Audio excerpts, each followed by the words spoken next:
Hello and welcome to the All About Pigeons podcast. I'm Phil. And I'm Chris. Thanks for listening. We got a real good episode coming up for you. Stick around. Special episode today. Do you know what today's episode is? Today's episode is episode number 59. Got it. Yes, sir, it is.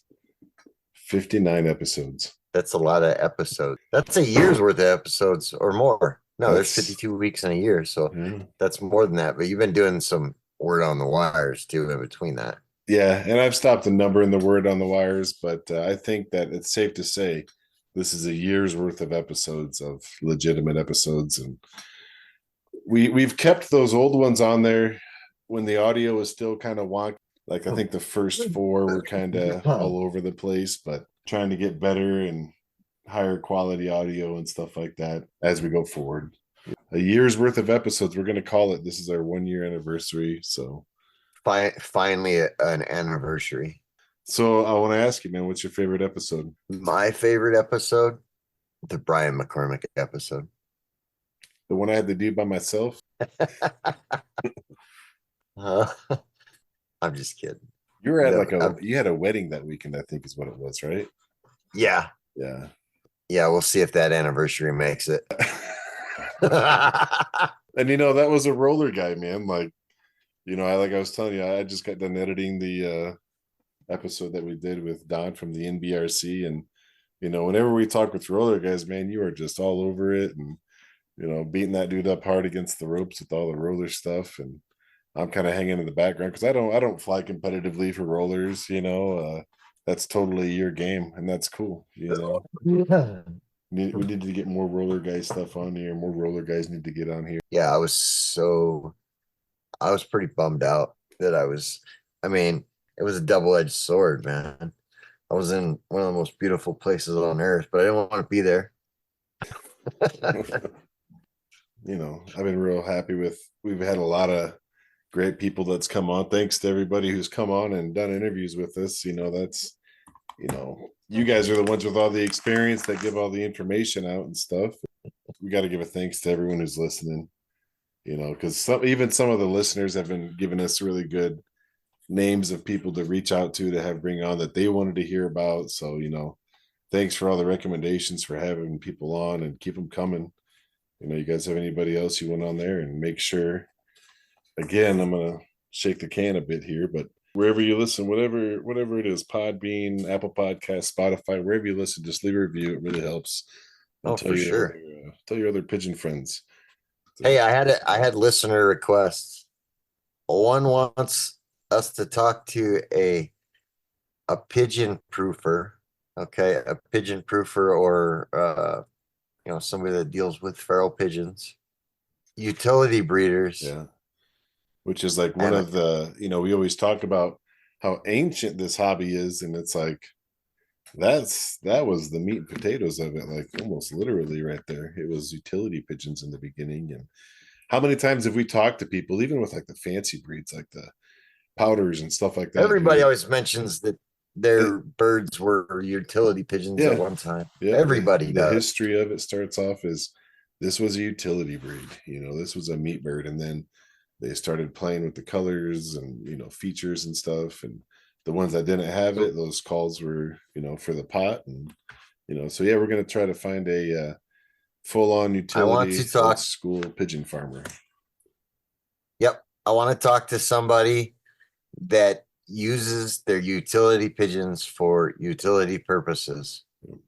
If your birds do something other than flying races, performance, whatever, if you're using them for utility purpose, shoot us an email. You could be, and it doesn't, you don't have to be like a squab farmer, like full on whatever.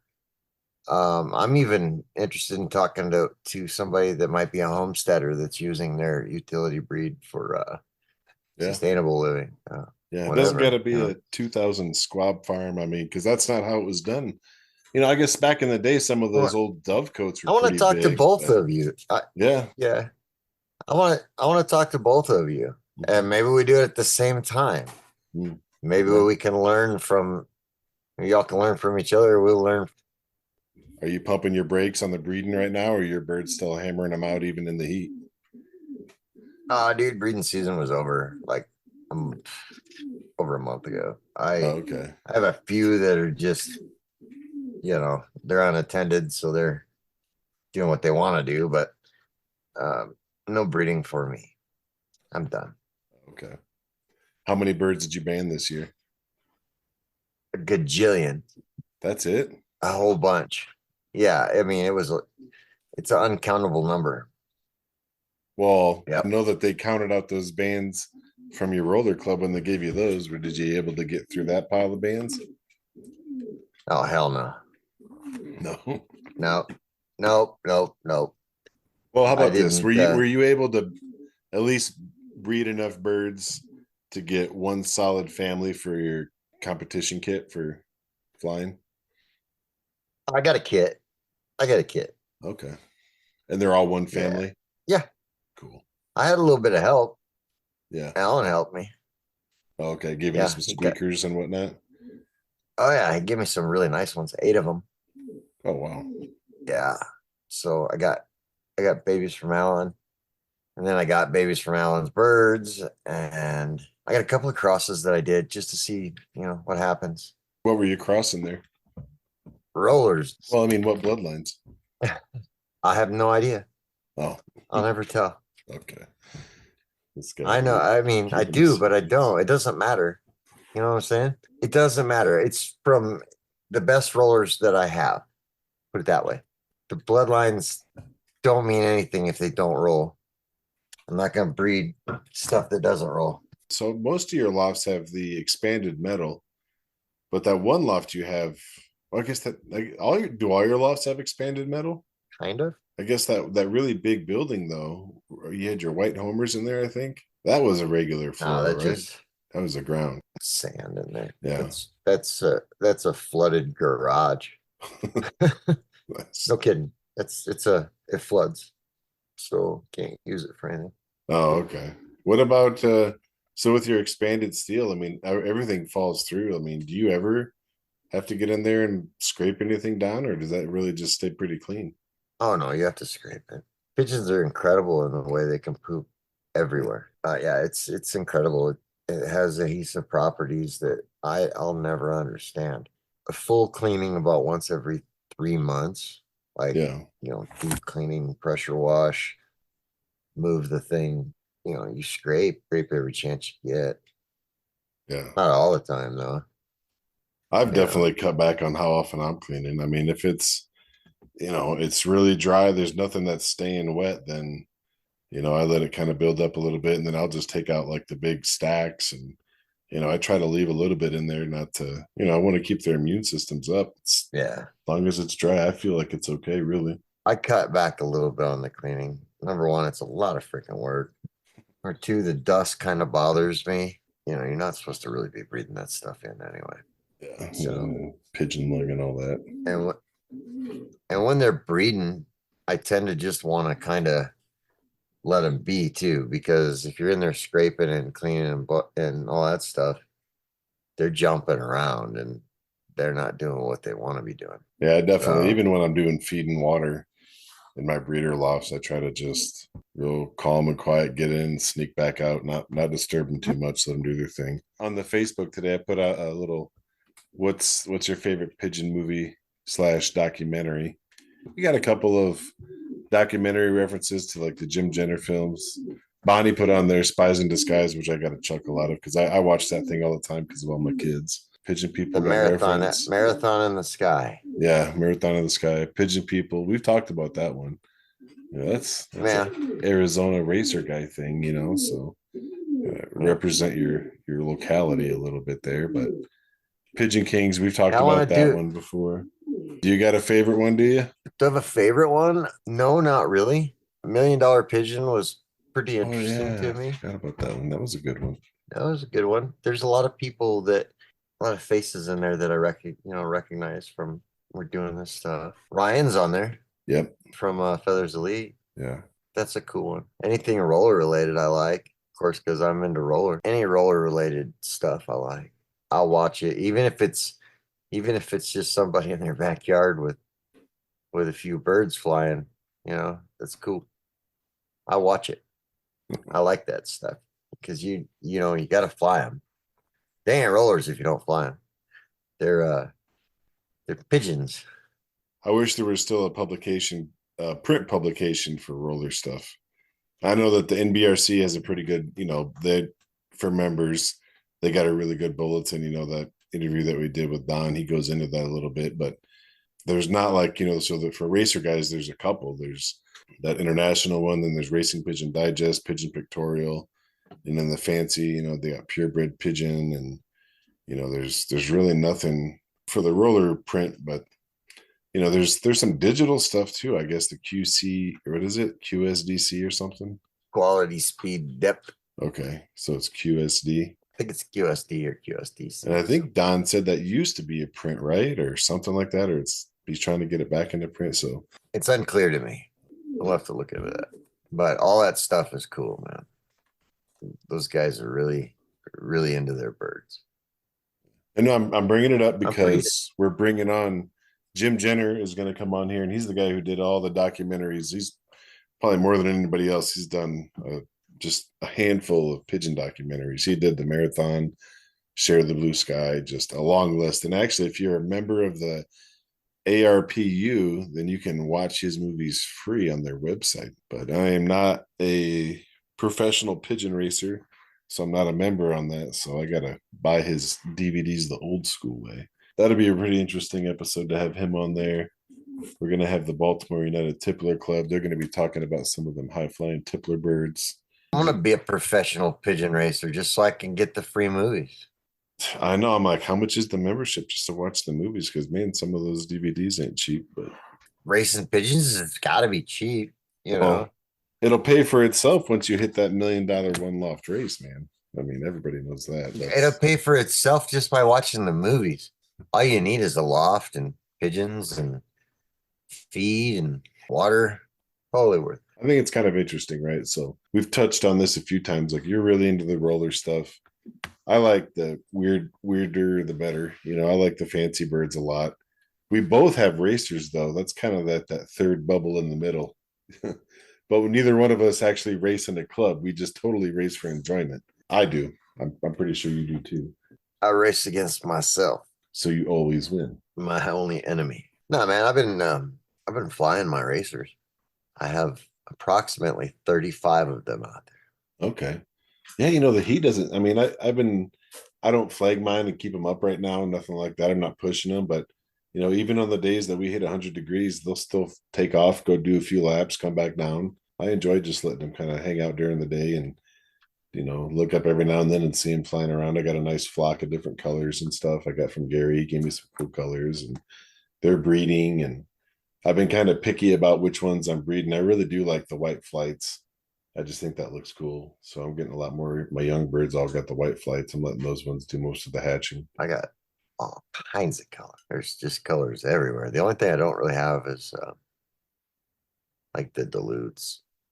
I had one yellow I gave to a buddy of mine. So out of the young birds you got there, any real special pretty birds that you got bred off there for 2024? Anything that really stands out color wise?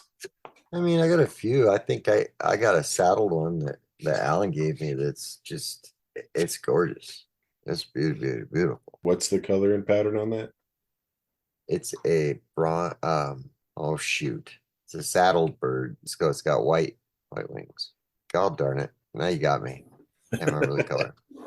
Like a bronze or a kite, like a kite colored kind of. But it's gonna molt out into. It's gonna be different. You could upset all the Modena guys and just start naming off Modena colors on a Homer. I don't know. No, it's not a Homer. It's a roller. Oh, it's on your roller. Okay. Yeah, man, it's a roller. A Trigazi roller saddle. Right. It does not matter what color they are. If they don't fly the way they're supposed to, and if they don't do what they're supposed to do, they will not be here. It's more important what it does than what it looks like. They're athletes. They're raising athletes. That's right. You're their coach, coaching a team. I don't know if it's so much coaching. It's just, keeping everything just right, doing your best to keep the feed and all that stuff straight. That's a game in itself. You got to keep that right. And it's easy to slack off on that. I think, I mean, I don't fly competitively roller, but just from talking to roller guys and talking to you guys and being able to consistently have good flies. So that way, when the day of your fly comes, odds are in your favor that they're going to fly good. That's so hard, man. And time of the day when you guys are out there to fly, or if the weather's bad, or a falcon comes through, and just, you got a lot of moving parts when it comes to that. I'm a roller guy, but I'm not I'm a greenhorn when it comes to the flying rollers. My first year. I'm learning a lot. And some days I wonder, when I lock them down, I really wished I could just keep them consistent and know what I'm going to get out of the box and just fly them and not lock them down before the competition. I don't know. I think that'd be really cool if I could pull that off. I'm not going to do that. I wonder if any guys do that. If they just fly them on schedule and time it to where they're not locking down before the competition. Something I wonder, because it's nerve wracking. You don't know if you got the feed right. What's going to go on in the next couple of days. You just got to wait. In a perfect world, you could just fly them every day. That's not the real world. When my son had the rollers out here, they were fun to watch. I mean, they're just, I think he flew them almost every day, if not every other day. And just for the enjoyment of watching them, they're a fun bird to watch fly. I mean, they're performers. They might not be, like the best spinners on earth, but it's cool to watch a bird do that. I mean, are a lot of fun to watch, even if you're not competing. You're just doing backyard. Just nothing wrong with that. I'm just a freaking backyard flyer for bird's sake. As far as that goes, I'm just learning. Yeah. But I want to be involved in the competition, the fly competitions and stuff, because that's what the clubs are about. Yeah. Well, that's, I don't know, I've been chewing your ear a lot about this, man, but that's why I'm really excited about getting these tippler guys on here, because it's another performing breed, and the way they judge. Oh yeah, he's tippler. Man, I'm excited about that. Is that the high flyers? Yeah. Yeah. Is that the high flyers? Dude, and this is gonna sound so like newbie stupid mistake, but this is probably why I've been having such a hard time tracking down them, because the ones who fly them, everybody calls them tipplers, and I've always just known them as high flyers, because when you hear about the bloodline, oh, it's the Pakistani high flyer, or it's the Iranian high flyer, and so I'm like, okay, I'm just looking for high flyers. Well, they're tipplers. That's the breed. So they're tipplers? Right. So yeah, we got our hands on a club that competes competitively, and they're gonna actually, the national club and the local club, we're gonna hear from a few different guys on a couple of different episodes, and we're gonna hear how they judge. They're gonna tell us a bunch of fish stories. Well, I already told them. Bird flew 12 hours. Is that what we're gonna talk about? These are all East Coast guys. And I think that they're rolling 8 days out of the nest. Yeah. Oh, they're rolling 8 days out of the nest, and they're flying 12 hours in the Arizona heat. 3 months old. I think that term is called blowing smoke. That's what that is. Don't be that guy. Well, I told them, I was like, yeah, we did an episode before, and we were kind of making fun of high flyers, because we were just saying that they take off and go land on a neighbor's roof, and at the end of the day, when they come back, you're like, hit the clock. They've been gone for 16 hours. Damn, that's awesome. My homers sometimes fly 36 hours straight.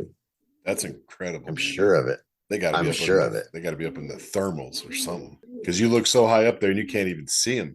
It's like they're not there. If you get really high, you don't see them at all. That's right.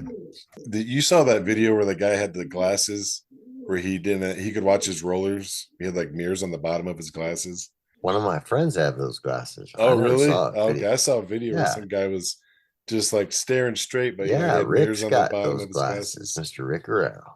I asked Alan about it, and he said it'll burn your nose. I never tried them, but yeah, Rick wears. Well, we also got to get the president from the VFRC to come on again and talk about some of the flies you guys have coming up.